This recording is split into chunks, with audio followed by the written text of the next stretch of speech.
السلام علیکم ورحمۃ اللہ وبرکاتہ۔ نحمدہ ونصلی علی رسولہ الکریم، اما بعد فاعوذ باللہ من الشیطان الرجیم، بسم اللہ الرحمن الرحیم۔ آج ہم حدیث نمبر 861 پڑھیں گے،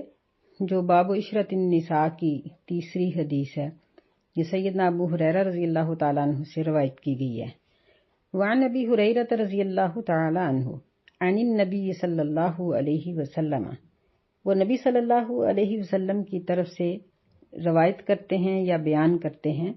کہ آپ صلی اللہ علیہ وسلم نے فرمایا، من کان یؤمن باللہ والیوم الآخر، جو شخص اللہ پر ایمان رکھتا ہے اور آخرت کے دن پر ایمان رکھتا ہے، فلا یؤذی جارہ، تو اس کو چاہیے کہ وہ اپنے ہمسائے کو تکلیف نہ دے۔ واستوصوا بالنساء خیرا، اور عورتوں کے بارے میں بھلائی کی وصیت قبول کرو۔ فإنہن خلقن من ضلع، پس بے شک ان کو پیدا کیا گیا ہے پسلی سے۔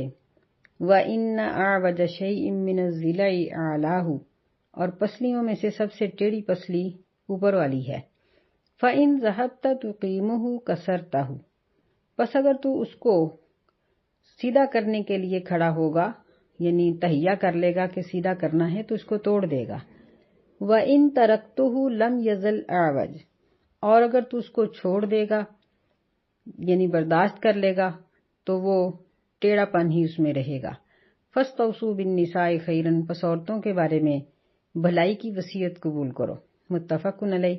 اس پر بخاری اور مسلم نے اتفاق کیا ہے، اور یہ بخاری کے الفاظ ہیں اور مسلم کے الفاظ یہ ہیں، فَإِنِ اسْتَمْتَعْتَ بِهَا اسْتَمْتَعْتَ بِهَا وَبِهَا عِوَجٌ، بس اگر تو اس سے فائدہ اٹھانا چاہے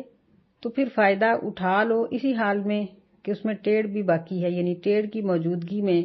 ٹیڑھ کے ساتھ ہی فائدہ اٹھا سکتے ہو تو اٹھا لو۔ اور وَإِن ذَهَبْتَ تُقِيمُهَا كَسَرْتَهَا، اور اگر تو اس کو سیدھا کرنے کا ارادہ کر لے گا تو اس کو توڑ ڈالے گا۔ وَكَسْرُهَا طَلَاقُهَا، اور اس کے توڑنے کا مطلب اس کو طلاق دینا ہے۔ یعنی یہاں نبی صلی اللہ علیہ وسلم نے پہلے ہمسایوں کے بارے میں بات کی ہے کہ قرآن مجید میں بھی اللہ تعالیٰ نے ہمسایوں کے بہت حقوق بیان کیے ہیں، قریب والے، دور والے، رشتہ دار، غیر رشتہ دار، چند لمحوں کے لیے جو ایک دوسرے کا ساتھ بنتے ہیں، مثلاً گاڑی میں، کسی دکان پر، رستے میں، ان کے ساتھ بھی نیکی کی وصیت کی ہے۔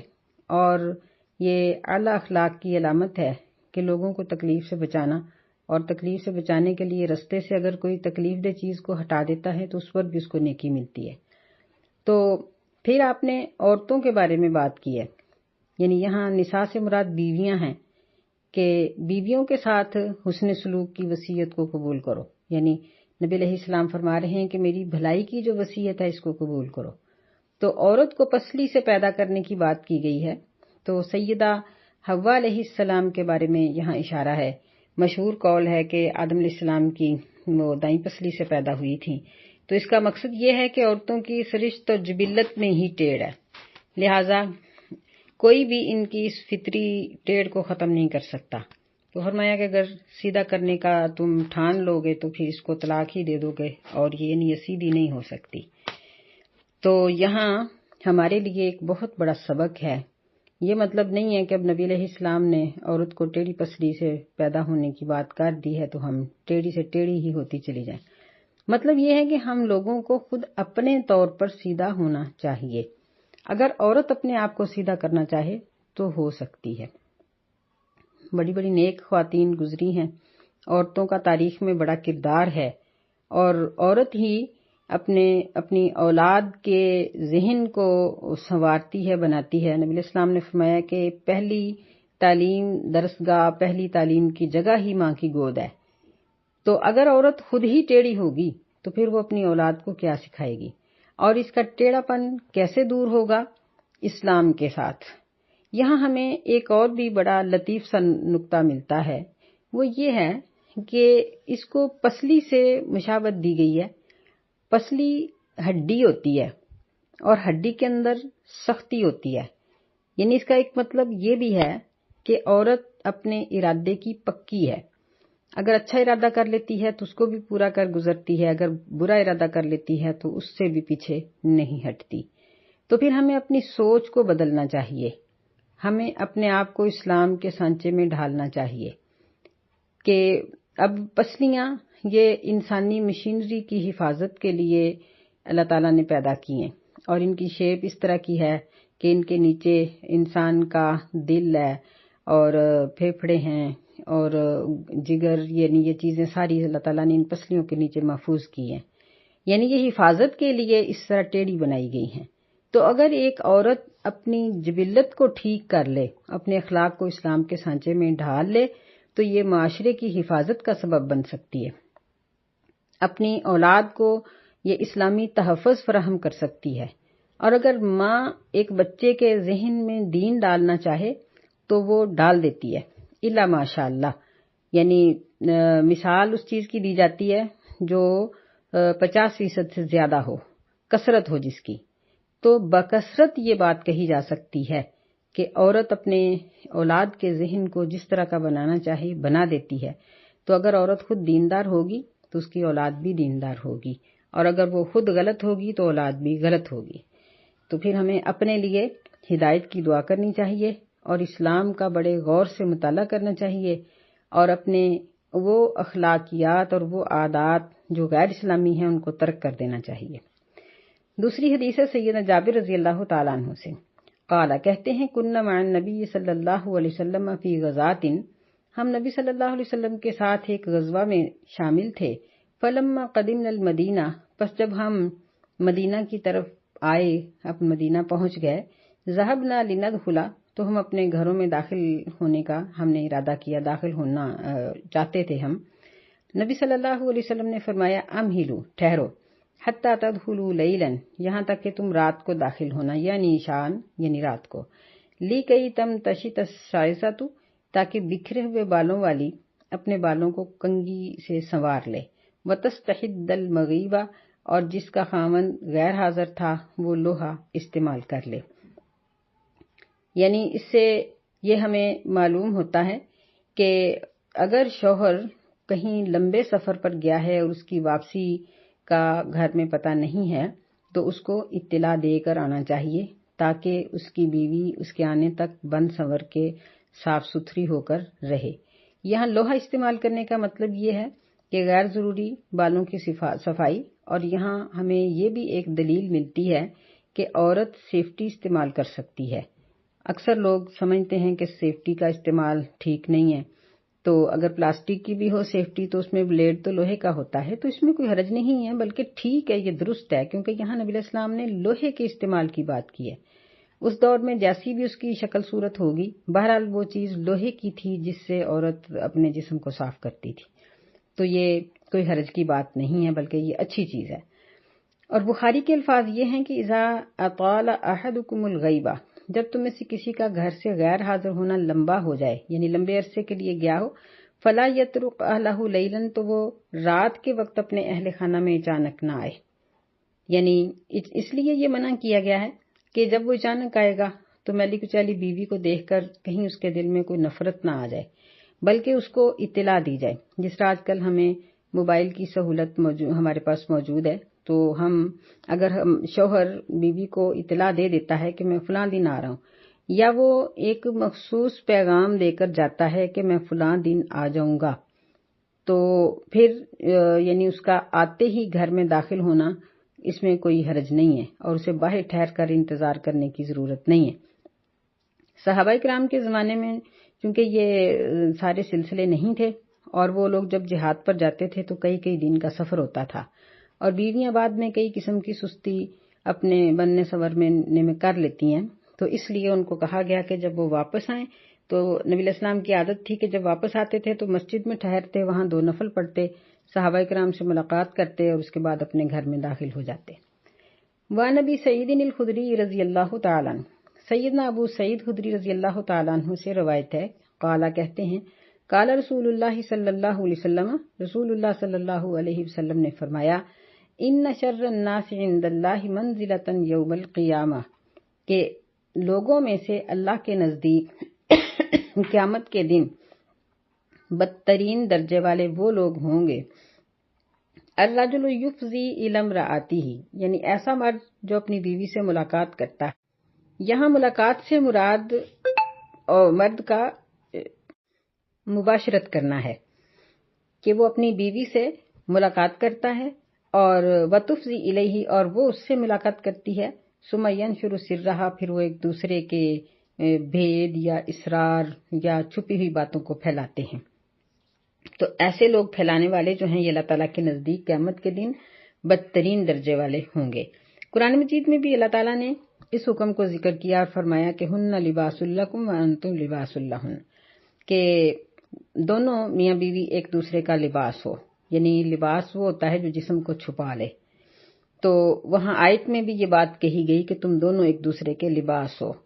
تو یہاں جہاں اور بہت سی باتوں کا ہے منع کیا گیا کہ یعنی شرم و حیا کی اور ستر کی باتیں کرنے سے منع کیا گیا ہے اور سختی سے منع کیا گیا ہے،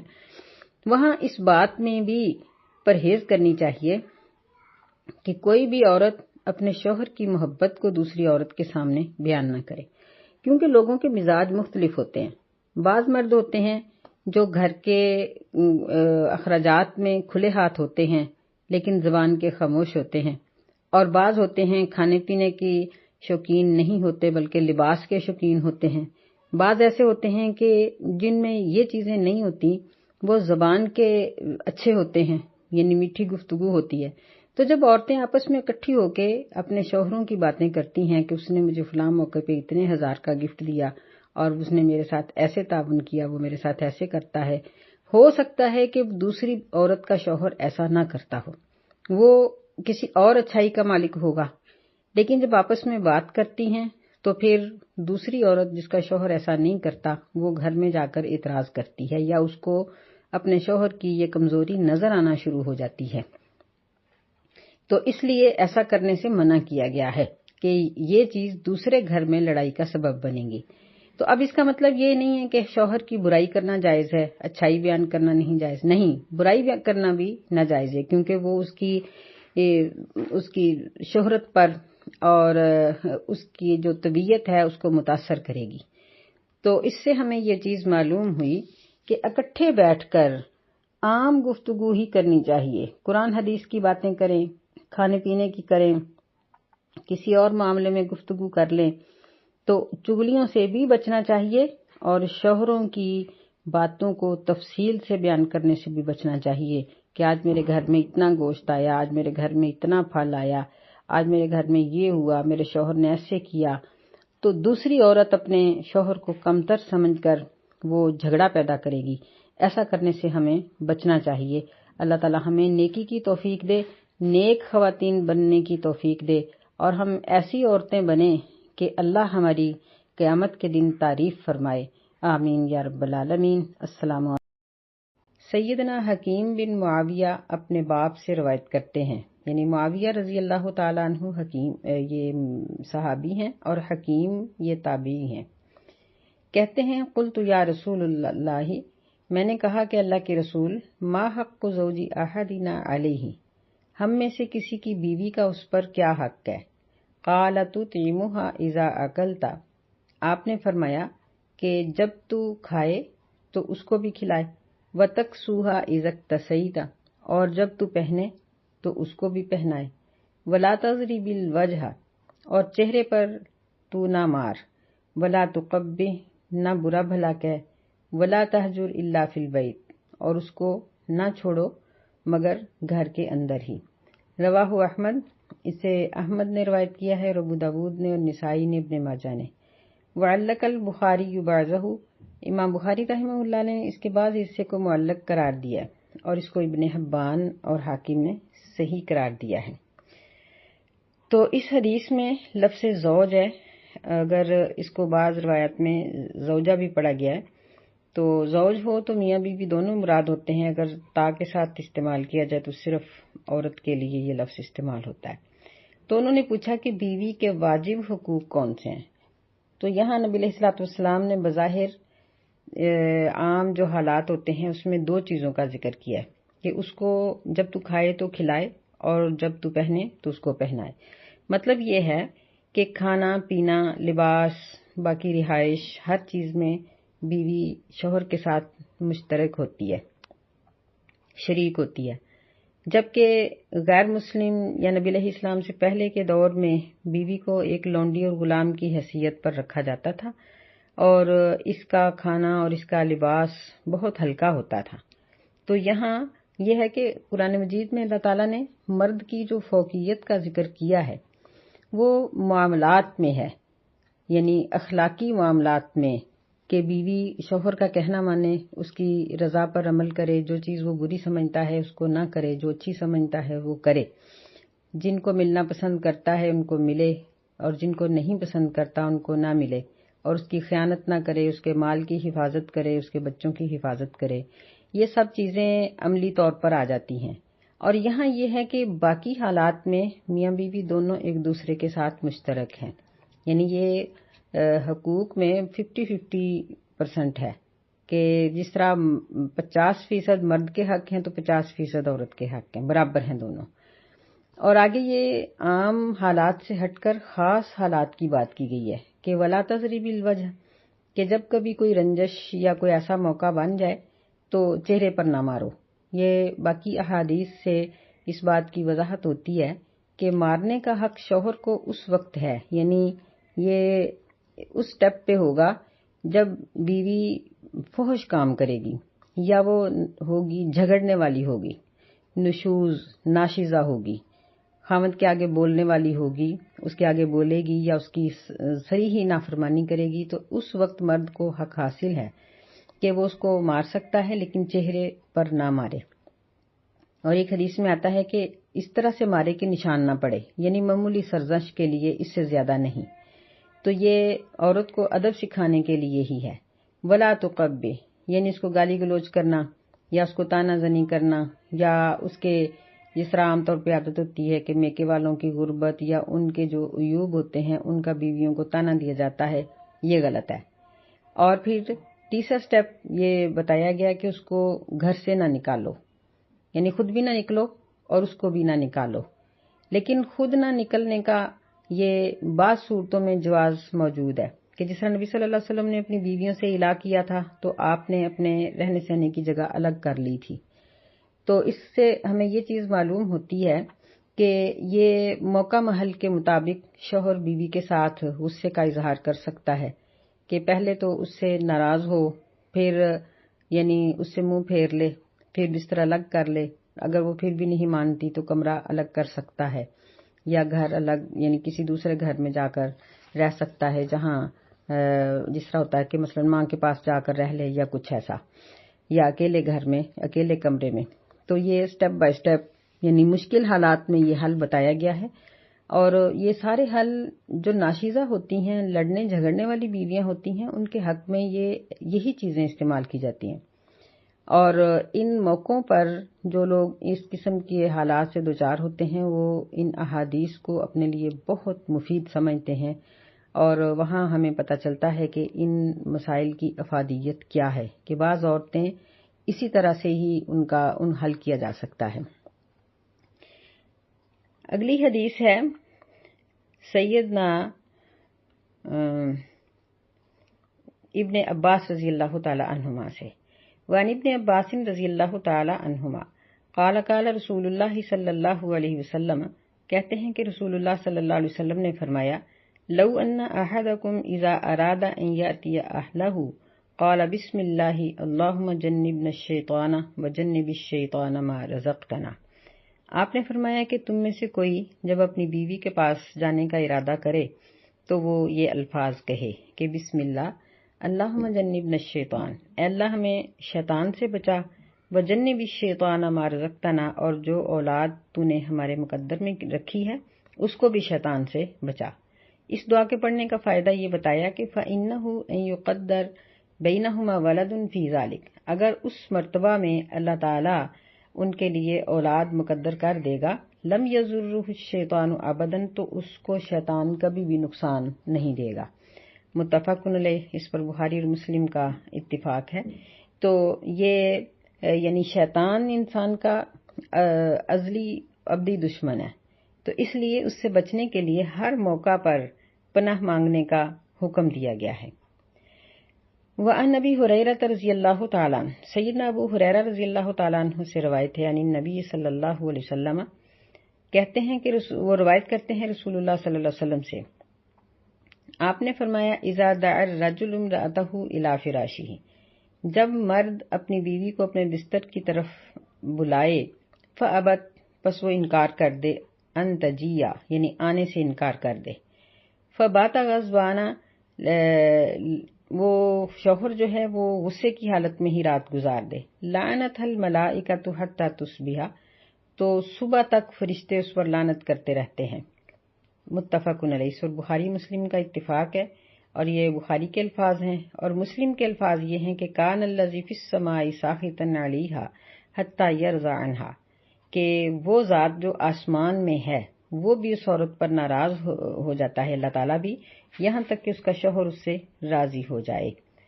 تو اس حدیث سے ہمیں یہ بات معلوم ہوتی ہے کہ شوہر اگر اپنی ذاتی ضرورت کے لیے بیوی کو دعوت دیتا ہے تو اسے بلا وجہ انکار نہیں کرنا چاہیے، اور بلا وجہ کا مطلب یہ ہے کہ اگر اس کے پاس کوئی شرعی عذر نہیں ہے تو اسے انکار نہیں کرنا چاہیے۔ شرعی عذر کی وجہ سے وہ انکار کر سکتی ہے، مثلا وہ بہت زیادہ بیمار ہے، یا کوئی اس کے شرعی ایام ہیں، یا کوئی اور اس کے اوپر ایسی چیز ہے جس کی وجہ سے کسی اور نقصان کا خطرہ ہے، تو ایسی صورت میں اس کو چاہیے کہ وہ اچھے طریقے سے اپنے شوہر کو سمجھا دے کہ یہ مسئلہ ہے، اور پھر اس کے لیے مناسب وقت نکال لے اور مناسب وقت اس کے ساتھ طے کر لے۔ اور اگر اس کے پاس شرعی عذر نہیں ہے، وہ صرف اپنی انا کی وجہ سے یا کسی اور وجہ سے، یا مرد کو شوہر کو تکلیف دینے کے لیے انکار کرتی ہے، تو ایسی صورت میں اس کے لیے یہی وعید ہے جو اس حدیث میں بیان کی گئی ہے۔ تو ہمیں چاہیے، ہم عورتوں کو، کہ ہم اپنے اور اپنے شوہروں کے حقوق پڑھیں اور ان کو سمجھیں اور پھر ان کو ادا کرنے کی عادت ڈالیں۔ اللہ تعالیٰ مرد و زن دونوں کو ہدایت عطا فرمائے،